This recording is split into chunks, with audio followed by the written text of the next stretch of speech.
होशी जी के राजा अगरी मोरे तीरे में आजा।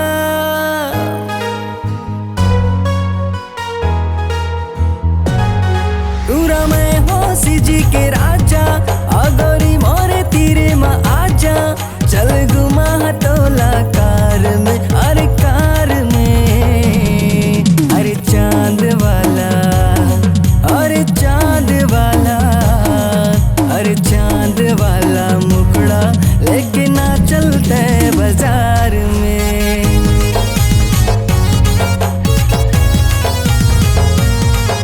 अरे चांद वाला मुखड़ा लेके ना चलते बाजार में।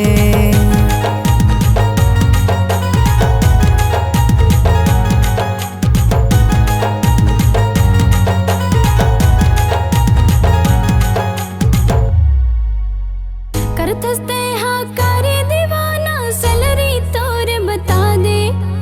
उड़ा तो मैं हाँ रोज हजारों कैसे ते खर्चा पुरावे।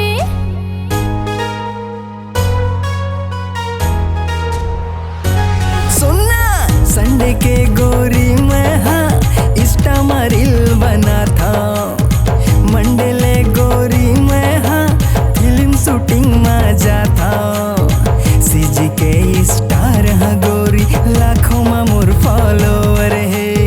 मम्मी हाँ मोर टीचर है गोरी, पापा घलो हाँ डॉक्टर है।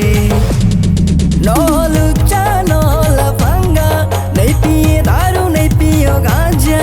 गोरी रही तो मैं हाँ पूजा पाठ माँ, पूजा पाठ माँ।